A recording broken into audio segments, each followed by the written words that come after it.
चीनमध्ये भूकंपाचे धक्के 4.5 रिश्टर स्केल इतकी भूकंपाची तीव्रता। तुर्कस्तानातील भूकंपानंतर काही तासांमध्येच चीनमध्ये भूकंपाचा धक्का।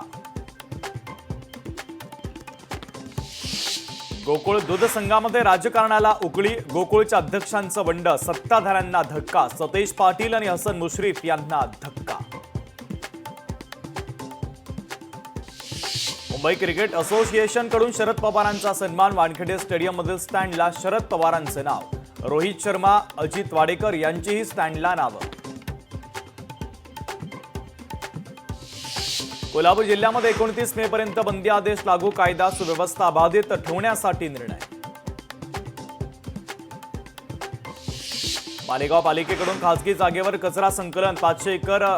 500 शेतकरी कुटुंबाचं आरोग्य धोक्यात, तर टेहरे, चंदनपुरी, कवळाने ग्रामस्थांना त्रास। 1000 एकर शेतीचं देखील नुकसान। नागपूर पालिकेकडून पहिल्यांदा तृतीयपंथीयांसाठी सार्वजनिक शौचालय उभारले जाणार। शहरातील 7 ठिकाणी अशी शौचालय बांधली जाणार।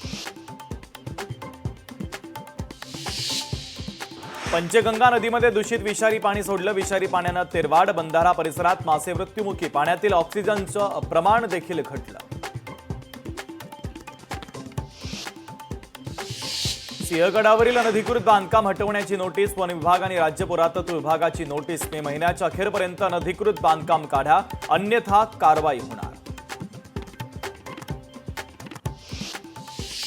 पुणे पालिका बांधणार वातानुकूलित स्वच्छतागृह। 86 लाखांचं एक स्वच्छतागृह उभारणार। एकूण 5 ठिकाणी ही स्वच्छतागृह उभारली जाणार। बीड शहरातील रस्त्यांवर घाणीचं साम्राज्य। अवकाळी पावसाच्या पाण्यानं नाल्यातील घाण। रस्त्यावर अनेक ठिकाणी कचऱ्याचे ढीग। नगर परिषदेचं दुर्लक्ष होत असल्याचा नागरिकांचा आरोप।